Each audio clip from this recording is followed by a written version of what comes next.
All right, Nuggets fans, welcome in to Pickaxe and Roll, brought to you by our good friends here at Mile High Sports. I am your host, Ryan Blackburn at NBA Blackburn on Twitter, part of the Mile High Sports podcast network here, and very excited, very intrigued to be talking about this particular topic, among other things. We'll get into a Game 5 preview of Nuggets Thunder. I'm going to go over the Jayson Tatum injury, which is massive shift in the NBA over the course of not just this year, but multiple years beyond now. I think that we'll get into that. I have some thoughts on just where they go from here.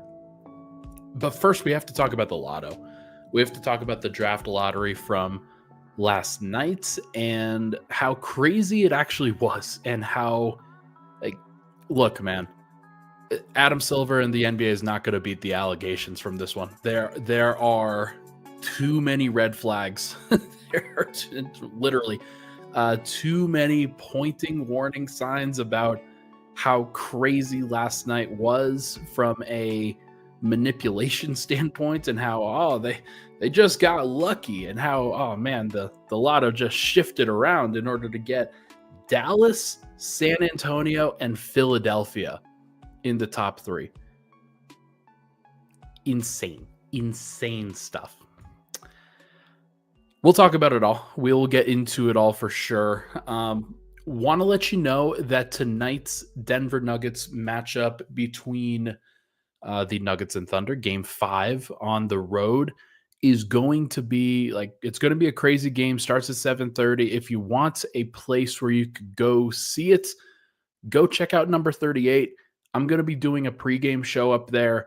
And if you are wanting the indoor-outdoor kind of experience, especially with as bright and sunny and warm and shiny as it has been over the course of these past few days, and you're getting ready for the summer, number 38 is the perfect place to be, because you can go inside if you want to take a break from the sun.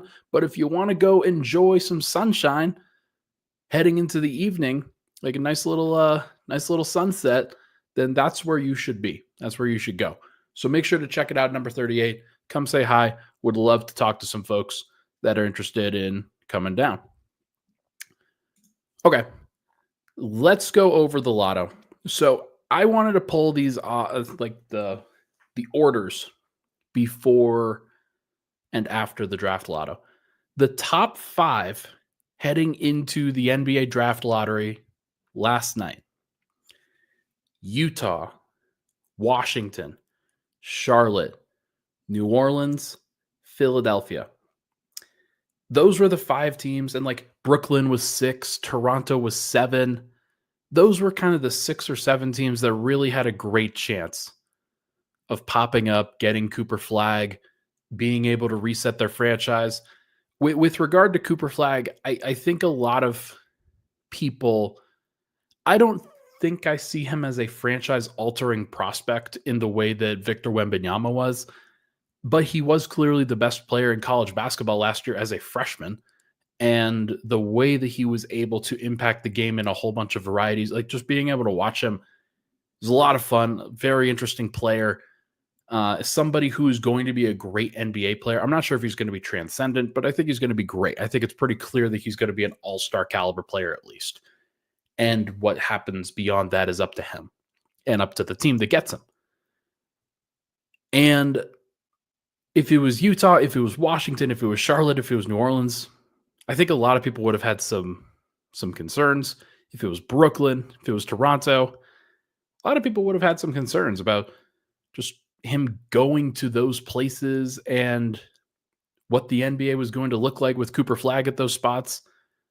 We already saw that with Zion Williamson heading to New Orleans, and how much of a tire fire it has been in New Orleans basically ever since they got Zion. He hasn't changed anything for them. But I do think that you at least need a talent like that in order to try to change things. And maybe Zion wasn't the right guy for there. Maybe if they had gotten Cooper Flagg back in 2019, then the New Orleans Pelicans are a perennial playoff team at this point. Who knows? But I do think that among those other teams, the NBA had to be thinking, not really a lot of great destinations here for the top overall pick. So what do we do? Well, you move up Dallas, who was in the 11th spot heading into the NBA draft lottery, who had a 1.8% chance of jumping up. They move up and snag Cooper Flagg, and immediately people are calling foul. Immediately people are wondering how did this happen? What is the NBA at this point? Lots of folks are very, very curious as to how this happened, why it happened, and if this is rigged. The word rigged has been thrown out there. I put it on the title of the thumbnail for the show today. And when you have a 1.8% chance to move up, when you're going from 11 to 1, yeah, people are going to start raising their eyebrows. And on top of that, you have San Antonio, who had the 8th best odds, jumping up to number 2. On top of that, you have Philadelphia, who is in the 5th slot, in danger of losing their draft pick to the OKC Thunder, who've done things the right way through the draft lottery. If they did not move up, because Dallas and San Antonio moved up, Philly would have lost their pick. And so they move up too, to 3rd. And then Charlotte gets 4th because the NBA doesn't give a damn. So it's just funny, man. Like, before the draft lottery, the top 7 was Utah, Washington, Charlotte, New Orleans, Philly, Brooklyn, Toronto. Now, the top 7 is Dallas, San Antonio, Philly, Charlotte, Utah, Washington, New Orleans. Utah got pushed down 4 spots from 1st to 5th. Washington got pushed down 4 spots from 2nd to 6th. Charlotte got pushed down 3 spots. Down 1 spot from 3rd to 4th. And teams like Brooklyn and Toronto, who are in the Eastern Conference, are still going to be stuck in purgatory there next year. There's nothing that they're going to be able to do. There's absolutely no reason that those teams are going to be anywhere other than where they are next year. Unless Brooklyn decides, hey, we're going to get 2 all-stars, kind of like they got from the year they got Kyrie Irving and Kevin Durant. But even then, Brooklyn's still in a horrible place. They needed a good windfall. They needed some luck. And the common sentiment, the common thread here is the Luka Doncic trade. Luka Doncic gets traded inexplicably to the Los Angeles Lakers after Adam Silver decides that he wants to discuss ratings, after he discusses, hey, yeah, we don't care about the ratings conversation in the NBA is a little bit overblown.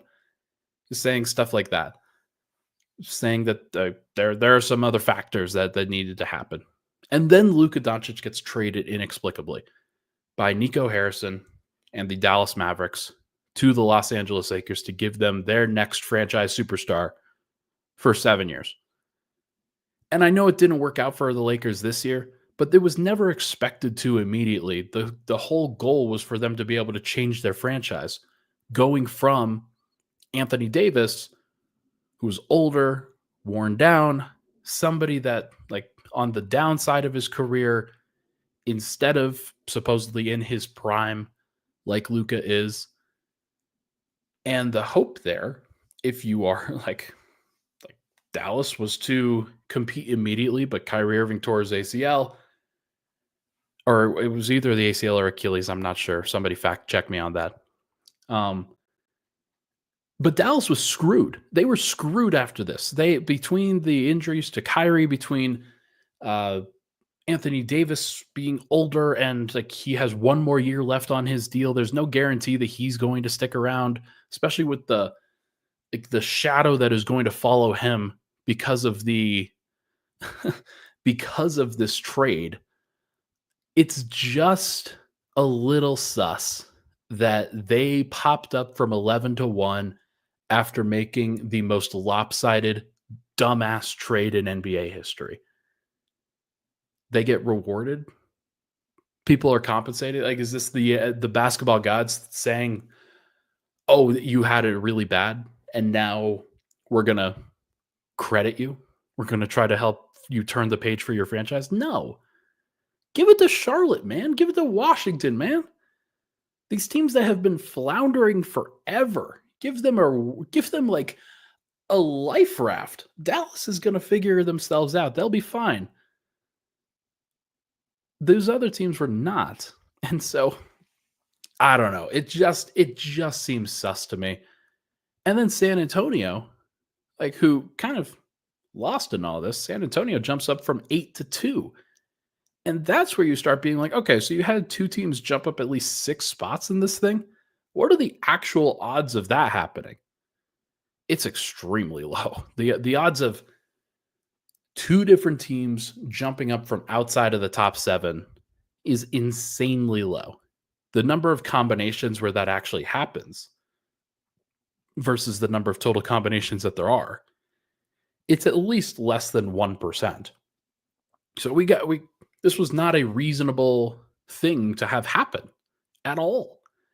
And the fact that it did, Dallas, San Antonio, Philly now gets to keep their draft pick and turn that around and maybe turn their franchise around a little bit. And whether it's I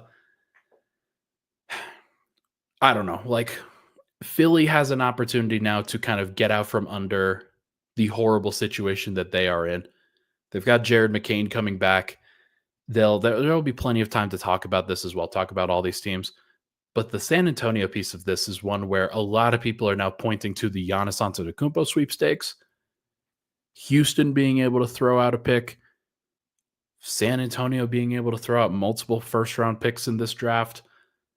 I think there is a real world where Giannis gets traded either on draft night or soon after draft night to one of these teams in the Western Conference, one of these Texas teams, whether it's Dallas for Cooper Flagg, whether it is San Antonio for the second overall pick, and it's Dylan Harper or Ace Bailey or one of these other guys that like they're not at the same level as Cooper Flagg, but who knows? One of them could be an all-star. We don't know. Or it's Houston, who has a great set of draft assets and young talent and a package that like they have a desire for a first overall like star, a top primary option. And they have the structure around Giannis, if he would want it, to be able to make it happen. So I think that if I had to make a bet right now, I think Giannis is going to be in Texas somewhere next year. After he made the declarations that he did before the draft lottery, then the draft lottery happens. And now, like, yeah, I just kind of think that the momentum is clearly there. And I don't think the NBA is hiding it very well. Was this penance to the Dallas Mavericks for giving up Luka Doncic? Was this an opportunity to help get Giannis Antetokounmpo to one of the Texas teams in order to put one of their stars in a better place than whether it's Milwaukee? Just every time I do this, when I'm thinking about stars, when I think about superstars asking out, the only good places are West. Like Miami, I guess, if he decided he wanted to go there. But if you sell off the pieces that, like, okay, you know what? We're not doing this now. The Giannis sweepstakes will eventually happen. I don't think he's sticking around in Miami. I don't think he's sticking around in Milwaukee. But we'll have plenty of time to talk about that. Last thing I want to talk about from yesterday's events, the Jayson Tatum injury was horrible. I wasn't watching in the real time. I was playing a game with friends. But I was like when I saw that actually happen in retrospect, holy cow, man. What a franchise altering, kind of even league altering event. For those that don't know, Jayson Tatum in the fourth quarter of last night's game went down and grabbed the back of his ankle in what looked like a torn Achilles motion. And there is at least serious fear that he tore his Achilles. I don't think it's been confirmed yet. I may have missed that, but it's at least on the table. And or at least maybe the primary thing that they are concerned about. And so that sucks, first and foremost. Tatum has been one of the most durable, consistent stars in the NBA for a long time. I think there's been a battle as to whether he is in that top 5 conversation when he's a little bit overrated, whether he's a little bit overrated. It doesn't matter because his team has won and he has been a central figure in it for 7 years. He got drafted in 2017, 17-18 season was his first season. He's been in the league for 7 years, and Boston has been great for pretty much that entire time. And so it sucks. Like, Boston has been a power in large part because of Tatum's durability, his versatility, his willingness and ability to make things happen. And he had 42 points last night at the Garden. They were in a really good place. They were in a like they could have come back 2-2. Instead, they go down 3-1, but it's not even like that's not even the big story. Is that like Boston could get eliminated. So what? Tatum may not be available for not just this year, but next year too. And that's crazy for a Boston team that I think everybody has just assumed would be at the top forever. Their formula, Boston, like Tatum is not so necessary that they can't win 45 to 50 games next year, especially in the Eastern Conference. They'll have, I think, an ability to make it happen.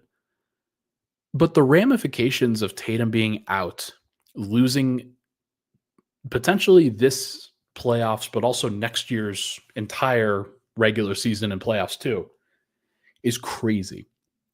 Think about what happened to the Nuggets back in 2021 when Murray got injured and then missed the entire next regular season and then playoffs as well. It franchise changing. Denver had they were still on their track, but they were still so early in their time frame that they were able to pivot and be okay. The Celtics are in a different spot. They still have a lot of their assets, of course. They can make some moves, but they're already so expensive, giving contracts to Kristaps Porzingis, Drew Holiday, Derek White, Jaylen Brown, Jayson Tatum. They gave one to Peyton Pritchard, although that was a very efficient deal, for a very cheap deal for them. Long story short is that they are going to be too expensive.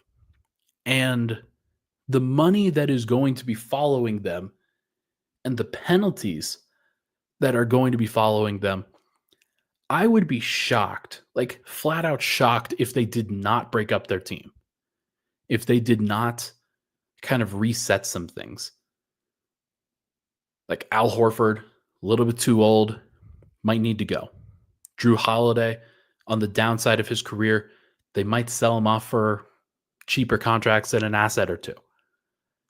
I think that Boston just hit a massive pivot point. And they'll still keep Tatum, and I think they'll still try to keep Brown, and maybe they'll still try to keep White. But there's also a world where they trade Derek White.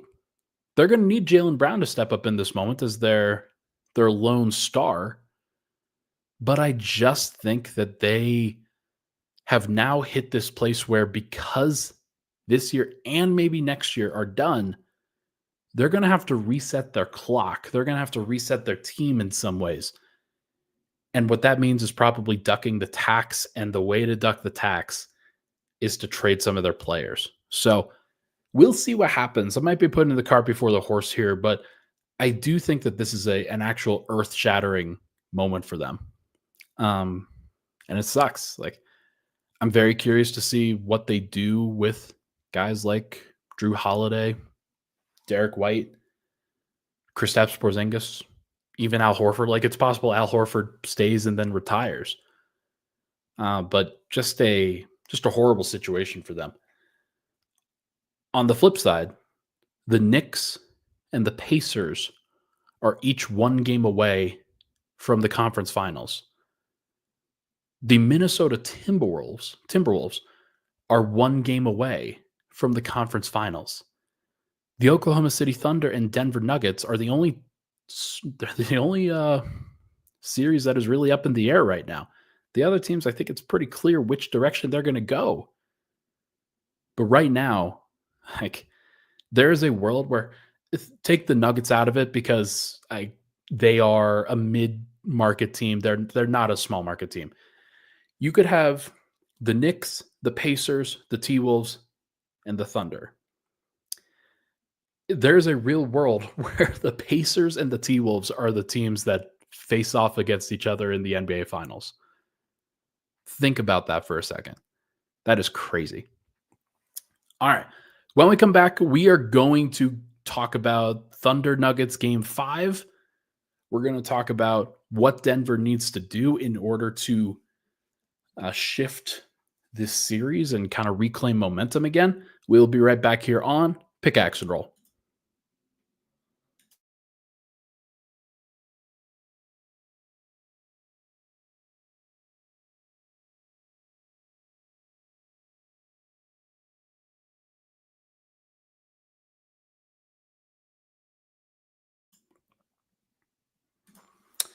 All right, we are back. Pickaxe and Roll, Ryan Blackburn here. Thank you so much for tuning into the show. Hit that like button, hit that subscribe button if you are enjoying. Would really, really appreciate it. Yeah, lots of folks in the comments. Pretty crazed. This is just a wild situation. Cedric's not surprised, of course. Haley in the comments, just what the Western Conference needed. Another star player to make our conference even harder. 100%. 100%. Yeah, completely insane. Parth asks, Ryan, did you see that report about Russ? I think it's fake, but what are your thoughts? I have no idea what you're talking about. Now, I don't see everything, so maybe there is something that happened, but like, I don't know. What was it? What was the report? I assume that whatever it is, I assume that it's fake. That's going to be my general assumption here, but let me know in the comments what I'm missing. Okay. Nuggets, Thunder. Huge pivot point for Game 5. I think that Denver at this point is behind the 8 ball. They missed the opportunity in Game 4 to go up 3-1 in the series. That would have been a huge deal. And you think about the rest of these series. You think about the rest of these series. Indiana went up 3-1 on the road, or like as the lower seed. New York went up 3-1 as the lower seed. Minnesota's the higher seed, but they also had to like Steph Curry has been out for the last 3 games, so not really a surprise that they went up. Okay, I'm seeing that the Russ Aaron Gordon disagreement is something that Ramona Shelburne mentioned. Apparently there's an argument between Aaron Gordon and Russell Westbrook. Haven't seen that come across the timeline, but okay. Reading it now.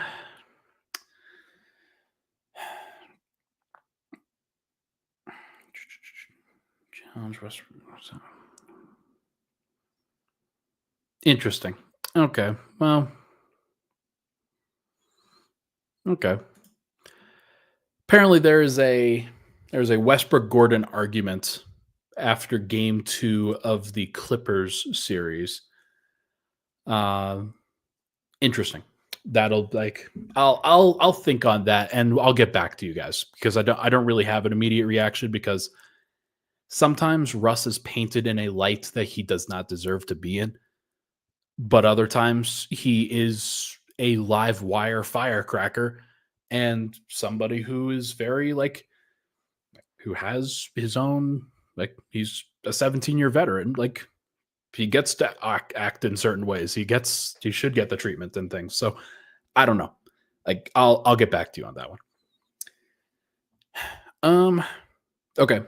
Game 4, Denver lost. They should have won. They held OKC to 92 points. Jokic did not play well enough. But frankly, the Nuggets as a whole did not play well enough offensively in order to get the job done. There were opportunities for them to make it. Uh, 2 of 9. 2 of 9 from 3 for Russell Westbrook, for Christian Brown apiece. Michael Porter, obviously, 0 of 5 from 3, did not play well. Pretty clear issues there from Denver's spacing perspective. Gordon has been pretty good, like in every single moment, every single game. He's been somebody that the Nuggets can count upon for sure. But now you're going on the road, and the last time the Nuggets were in OKC, they were getting their doors blown off by in Game 2. And I just think that Denver's going to be in a tough place here trying to win on the road. They can. It's a possibility. And I actually think that, like, as long as they stay attached, they're going to be okay. Here's basically what I wrote for Mile High Sports earlier today. Earlier this morning, I posted. Here's the direct quote. The last time the Nuggets were in Oklahoma City, they were down by nearly 50 points. This simply cannot happen in Game 5. It's best of 2 out of 3 series from here on out, and the Nuggets are going to have to win a road game. Excuse me. Nuggets are going to have to win a road game at some point. Why not Game 5? Why not immediately come in and declare that the Nuggets aren't going anywhere with a strong first quarter? Even if Denver isn't leading outright, they simply cannot let this game get out of hand. Denver's already shown what happens when they have to expend too much energy to make a comeback. It's why they ran out of gas in Game 4. Instead, do the hard work early, then stay attached for the rest of the game until making a final push when the time comes. I think that Denver gassed out in Game 4 because they couldn't score early. They had to play great defense and also play great offense at the same time through the second and third quarter in order to come back. And then they gassed out and didn't have anything left in the tank in Game 4. Now, there is a world where they have more energy to play from in Game 5. You had the matinee game on Sunday. You have a game tonight, Tuesday. You're going, yes, there is some travel involved. It's not necessarily an elite circumstance, but there's a couple of extra hours, I think, from Denver being able to rest on Sunday. So we'll see what it looks like, but I do think that Denver has an opportunity here to turn this thing around a little bit, put themselves into a better position, and actually win the game, kind of like how they did in Game 1. They've shown already that they can win in OKC. And I don't think OKC is going to feel like they have everything solved. This is something that my co-host Matt Moore over at Locked On Nuggets said, and I kind of agree with him. Neither of these teams feel like they're in a good position. Like, I think the Thunder feel like, yeah, they got the win. They tied up the series. They have an opportunity. But they already know that they can lose on their home floor. They already did. They already know from last year their experience against the OKC or against the Dallas Mavericks that even if you're tied 2-2, actually, were they 2-2 or were they down 3-1? I don't remember. Even in that situation, there's no guarantees that you're going to win on your home floor. It's just not a thing. So Denver has an opportunity to go in and kind of flip the script a little bit. The place is going to be rocking. I know that for sure. Thunder are going to get some momentum from their crowd. Denver's going to have to fight through some things. They have to be the more mentally tough team. But there was a report going around, and like just the stats from the away games in the playoffs this year, it's about a 50-50 proposition as to whether you can win on the road or win at home, or win on the road or lose on the road. So I think that Denver's got better shot than most other people do. And I was one who was very critical. You guys know this.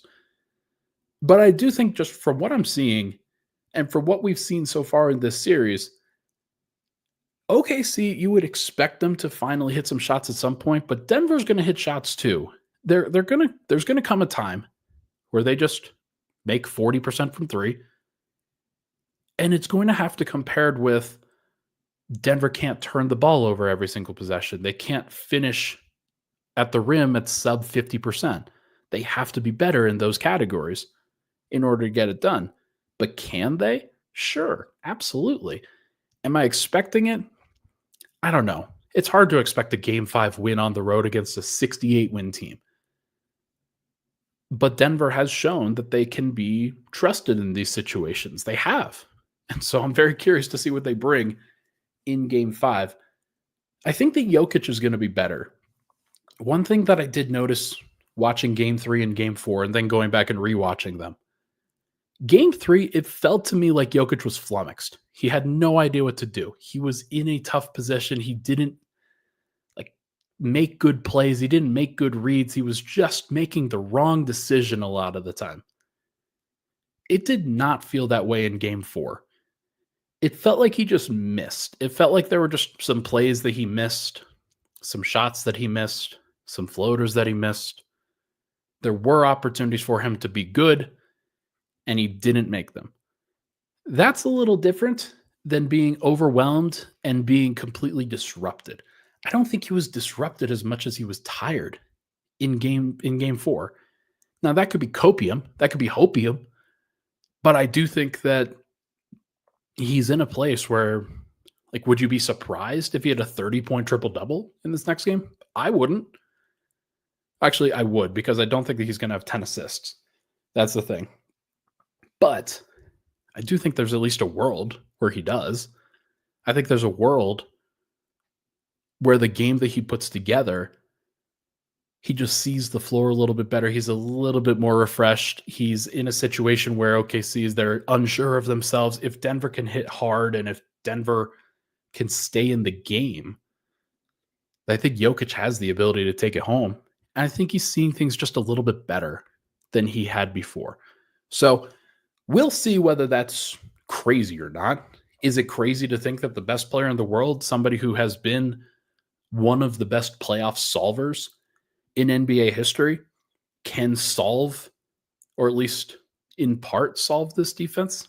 I don't know. What I do know is that Denver's going to give it their all in this one.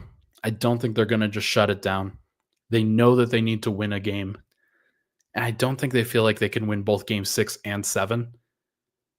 Maybe they can, but you don't want to put that up to chance.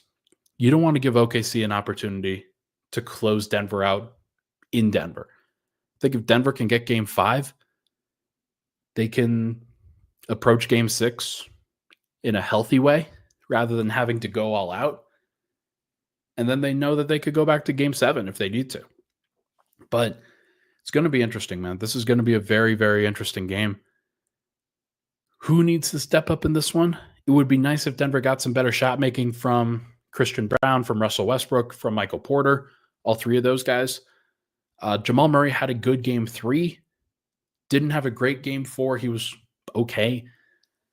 Aaron Gordon was good, really good in Game 4. I think that he can continue to translate it in Game 5. But really, it's going to be about Jokic to me. It's going to be about him putting himself and putting the Nuggets into a better situation to succeed. And then Denver just making those shots. Whether they can or not remains to be seen. Does Julian Strawther play? He hasn't taken a shot so far in this series, despite the fact that he's played 10 minutes. That's ridiculous. Denver needs some spacing. They need some shooting. They need guys that they can trust with the ball out there. I don't think they're going to get that. But yeah, it's going to be fascinating, man. I'm very curious to see how they handle it. Very curious to see what Denver does. Very curious to see. Jokic has had his 3 worst playoff games, or his worst 3-game stretch, I'll say, in his NBA career from a playoff standpoint. In these situations, top 10 players of all time, figure it out, find a way, and get better. It's not like LeBron James had his struggles. Magic Johnson had his struggles. Michael Jordan had his struggles. They all did. Bill Russell. didn't really have many struggles. He won a whole bunch of rings. Wilt Chamberlain had his struggles with Bill Russell. There's name a player, and they had to go through the fire at various points. It wasn't always sunshine and rainbows with these guys. They had to go through the fire. Jokic is going through the fire right now in a really tough situation with not great spacing personnel around him. And he's going up against the best defense that I have seen in a long time. How do you respond? How do you get better? How do you make it work? He can. I think he was close in game 4, a lot closer than other people seem to think. So what's he going to do about it? Can he get that second wind? Would be nice if he did. All right, everybody, that is going to do it, I think, for this episode of Pickaxe and Roll, brought to you by our good friends here at Mile High Sports. Thank you so much for tuning into the show. Please hit that like button, hit that subscribe button on the way out. Come on down to number 38 if you are interested in hanging out with me, listening to some pregame stuff, or just hanging out, having a beer, drinking with some folks, and enjoying a fun game. Everybody, thank you so much for tuning in. I will talk to you guys very soon.